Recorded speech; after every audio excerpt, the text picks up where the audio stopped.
हमारे बच्चों को मार दिया, मुझे मेरे सामने कर दो, मैं उसके पेट में चाकू भोंकूंगी, तब मुझे तसल्ली मिलेगी।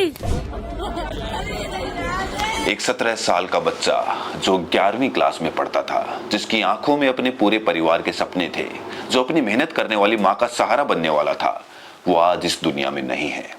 और जिस तरह से उसकी जान गई, उससे पूरा खोड़ा इलाका, पूरा गाजियाबाद और दूर बैठे लाखों लोग सन्न रह गए हैं।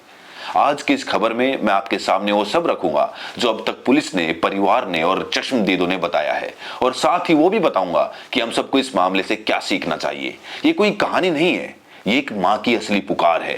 तो आप पूरी संजीदगी के साथ अंत तक मेरे साथ बने रहिए। ये घटना है उत्तर प्रदेश के गाजियाबाद जिले की खोड़ा कॉलोनी इलाके की, जो खोड़ा थाने के अंतर्गत आता है। तारीख थी 28 मई 2026, यानी इस साल बकरीद का दिन का वक्त था, करीब 3:30 बज रहे थे दोपहर के। जगह शर्मा डेरी वाली गली। एक 17 साल का लड़का जिसका नाम है सूर्या चौहान, अपने एक दोस्त के साथ कहीं जा रहा था। ये लड़का 11वीं क्लास का छात्र था। अपनी माँ सरोज जी की उम्मीद था। उनके 3 बच्चे हैं, एक बेटी और 2 बेटे। बड़ा बेटा शारीरिक रूप से दिव्यांग है, इसलिए सरोज जी की पूरी उम्मीद इसी छोटे बेटे सूर्या पर टिकी थी। वो दिन रात मेहनत करती थी, ड्यूटी पर जाती थी ताकि उनके बच्चे पढ़ लिख कर आगे बढ़ सकें। और उस मनहूस दिन सूर्य अपनी माँ से बस इतना कहकर निकला था कि मम्मी, मैं काम देखने जा रहा हूं, बस इतना। उसे क्या पता था कि वो आखिरी बार अपनी माँ से बात कर रहा है। अब आगे जो हुआ वो परिवार और सूर्या के दोस्त के मुताबिक कुछ ऐसा है, और मैं ये साफ कर देना चाहता हूं कि अभी ये परिवार और चश्मदीदों का बयान है। पुलिस की जांच अभी पूरी होनी बाकी है, इसीलिए हम इसे दावे के तौर पर बता रहे हैं, ना कि कोई अंतिम सच मानकर। परिवार का कहना है कि सूर्या को फोन करके बुलाया गया था, ये कहकर कि चलो ईद है, मिलते हैं, घूमने चलते हैं। सूर्या अपने दोस्त आयुष के साथ बताए गए ठिकाने पर पहुंचा। वहां पहले से कुछ लड़के मौजूद थे। बातचीत के दौरान विवाद बढ़ गया और सूर्या पर चाकू से हमला कर दिया गया। उसके पेट में चाकू मारा गया और कई बार वार किया गया। आसपास के लोगों ने जब शोर सुना तो भीड़ इकट्ठा हो गई।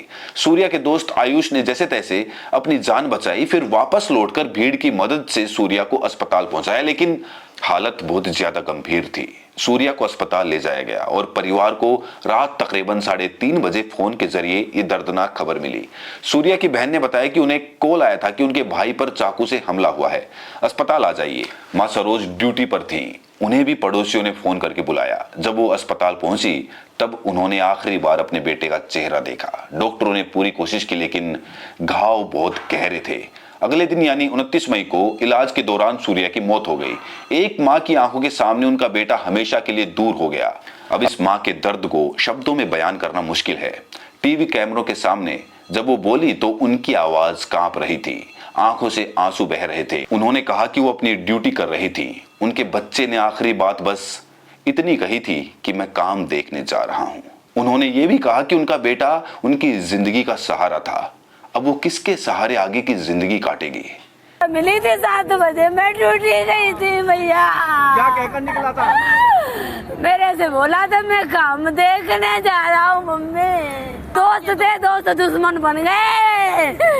अरे भैया, पहले भी कोई झगड़ा हुआ था आपस में? हाँ हुआ था, 8 महीना पहले हुआ था झगड़ा। किस चीज को लेकर झगड़ा हुआ? ऐसे बच्चों में मोचा भर हुई थी। क्या मांगे आपकी, क्या चाहते हैं? हमारी मांगे है खून के बदले खून चाहिए। हमारे बच्चों को मार दिया, मुझे मेरे सामने कर दो, मैं उसके पेट में चाकू भोंकूंगी, तब मुझे तसल्ली मिलेगी। मुझे ऐसे तसल्ली ना मिलने वाली। ये जो दर्द है ना दोस्तों, इसे केवल वही समझ सकता है जिसने अपना कोई करीबी ऐसे खोया हो। एक माँ की वो चीख, वो रुलाई, उसकी असहायता, ये सब हमें बताती है कि कोई भी विवाद, कोई भी झगड़ा किसी की जान से बड़ा नहीं हो सकता, और कोई भी फैसला ऐसा नहीं होना चाहिए जो किसी माँ की गोद उजाड़ दे। अब आते हैं पुलिस की कार्रवाई पर, क्योंकि यह जानना भी जरूरी है। सूर्या के बड़े भाई यश ने खोड़ा थाने में लिखित शिकायत दर्ज कराई, जिसके आधार पर एफआईआर दर्ज की गई। एफआईआर में 4 लोगों के नाम हैं। इंदिरापुरम के एसीपी अभिषेक श्रीवास्तव ने मामले की पुष्टि करते हुए बताया कि 28 मई को दोपहर करीब 3:30 बजे थाने में सूचना मिली थी कि एक लड़के पर दूसरे लड़के ने चाकू से हमला किया है।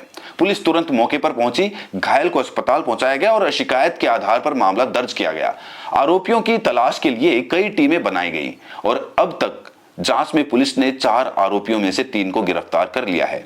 गिरफ्तार किए गए 3 आरोपियों के नाम हैं फरहान, आसिफ और नवाब। फरहान मुख्य आरोपी के पिता बताए जा रहे हैं, बाकी एक मुख्य आरोपी अब तक फरार है और उसकी तलाश में पुलिस लगातार छापे मार रही है। इलाके में शांति बनाए रखने के लिए अतिरिक्त सुरक्षा बल भी तैनात किए गए हैं, क्योंकि घटना के बाद इलाके में तनाव का माहौल बन गया है। अब पुलिस की प्रारंभिक जांच में एक और बात सामने आई है जिस पर ध्यान देना जरूरी है। पुलिस सूत्रों के मुताबिक मृतक और आरोपी के बीच लगभग 8 महीने पहले भी एक विवाद हुआ था। उस वक्त की बात है जब मामला बच्चों की आपसी झड़प जैसा था। परिवार ने भी मीडिया से बातचीत में इस बात को कुछ हद तक माना है कि बच्चों के बीच पहले भी मामूली बहस हुई थी। पुलिस अब इस एंगल से भी जांच कर रही है कि क्या यह हत्या उसी पुरानी रंजिश का नतीजा है या इसके पीछे कोई और वजह है। यानी जांच के 2 पहलू हैं, एक तो परिवार और दोस्त का बयान और दूसरा पुलिस की तरफ से सामने आ रही पुरानी रंजिश का पहलू। पकड़ा कटते हुए देखा है? पकड़ा कैसे कटता है? उसने बोला नहीं, तभी उसके पेट में चक्कू घुस गया उसने कि पकड़ा ऐसे कटता है। उसने ये बोला तूने पकड़ा कटते हुए देखा है? क्या कह के गया था घर से, क्या पता क्या? देखो क्या कहते हैं, ये नहीं पता। उसको बुलाया गया था कि ईद है भाई, चल घूमने चल रहे हैं। ईद मनाने के लिए उस लड़के को घर से बुलाया गया था। तो हम यही चाहते हैं, हमारी सबकी यही मांग है। दोनों पहलुओं की निष्पक्ष जांच के बाद ही पूरी सच्चाई सामने आएगी। हमारे लिए और आपके लिए ये जरूरी है कि हम जल्दबाजी में कोई एक तस्वीर अपने दिमाग में ना बना ले। न्याय जांच के बाद ही होता है, हड़बड़ी में नहीं। इस पूरे मामले में राजनीतिक हलकों में भी हलचल मच गई है। बहुजन समाज पार्टी की प्रमुख मायावती ने इस घटना पर सार्वजनिक रूप से प्रतिक्रिया दी है। उन्होंने इसे बेहद दुखद और चिंताजनक बताया और कहा कि उत्तर प्रदेश में इस तरह की वारदातें रोज हो रही हैं। उन्होंने सरकार और प्रशासन से अपील की कि इन्हें रोकने के लिए कारगर कदम उठाए जाएं और इस मामले में शामिल अपराधियों की पहचान करके उन्हें कानून के मुताबिक सख्त सजा दी जाए। साथ ही उन्होंने ये भी कहा कि चुनाव का वक्त नजदीक आ रहा है और ऐसी घटनाओं के व्यापक असर हो सकते हैं, इसीलिए सरकार को पूरी तरह सतर्क रहना चाहिए। यानी ये मामला अब सिर्फ खोड़ा के एक मोहल्ले तक सीमित नहीं रहा, बल्कि एक बड़ी सार्वजनिक बहस बन गया है कि आखिर हमारे नौजवानों के बीच इतनी हिंसा कहां से आ रही है और इसे रोकने के लिए क्या किया जा सकता है। और दोस्तों, यहां मुझे आपसे कुछ बहुत जरूरी बातें करनी है जिन्हें आज की पीढ़ी के हर माँ बाप को और हर नौजवान को ध्यान से सुनना चाहिए। पहली बात, चाकू, छुरी, हथियार ये कोई खिलौने नहीं हैं। पिछले कुछ सालों में देश के लगभग हर बड़े शहर में छोटे छोटे झगड़ों में नौजवान चाकू निकाल लेते हैं।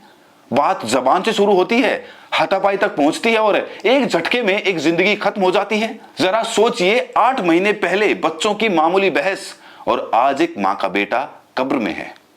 क्या ये उस छोटी सी बहस की कीमत थी? कोई भी अहंकार, कोई भी गुस्सा, कोई भी पुरानी रंजिश इस कीमत के बराबर नहीं हो सकती। दूसरी जरूरी बात, हर माँ बाप अपने बच्चों के बारे में, खासकर 14 से 19 साल की उम्र वालों के बारे में कितना जानते हैं। वो किनके साथ घूमते हैं, उनके दोस्त कौन हैं, कौन उन्हें फोन करता है, कहां उन्हें बुलाया जाता है। आज के दौर में सबसे बड़ा खतरा यही है कि नौजवान फोन के एक मैसेज पर निकल जाते हैं, माँ बाप को पता भी नहीं चलता। मेरा हाथ जोड़कर हर माँ बाप से अनुरोध है, बच्चों से दोस्ती जैसा रिश्ता बनाइए। उन्हें इतना भरोसा दीजिए कि वो आपको बताएं कि कौन क्या कर रहा है, क्या हो रहा है। डांट से नहीं, प्यार से, क्योंकि एक बार जो हादसा हो गया वो वापस नहीं आता। तीसरी और शायद सबसे जरूरी बात, एक माँ इस वक्त बहुत दर्द में है।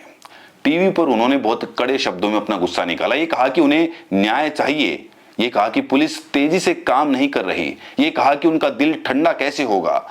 उनके सारे शब्द एक टूटी हुई मां के हैं जिसने अपना बेटा खोया है। हम उनके दर्द को पूरी तरह समझते हैं और हम सब उनके साथ हैं, लेकिन एक संदेश हम सबको खुद याद रखना है और दूसरों को भी याद दिलाना है। इस देश में न्याय कानून के रास्ते आता है, बदले से नहीं।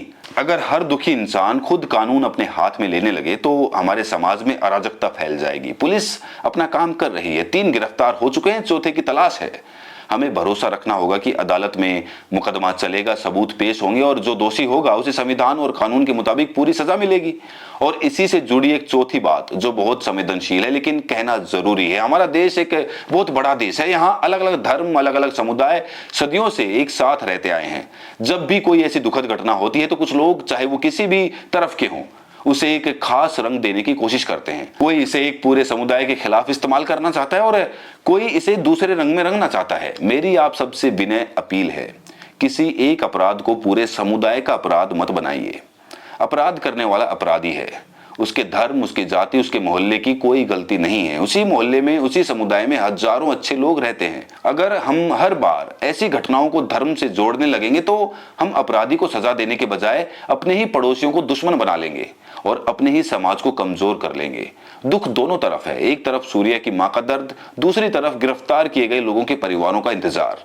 जांच होने दीजिए, सच सामने आने दीजिए और कानून को अपना काम करने दीजिए। तो दोस्तों, ये थे पूरे हालात जो मैंने आपको बताए। बाकी आप इस पूरी खबर के बारे में क्या सोचते हैं? अपनी प्रतिक्रिया कमेंट सेक्शन में जरूर दें और साथ में ये भी बताएं कि आप ये वीडियो देश के किस कोने से देख रहे हैं। बहुत बहुत शुक्रिया।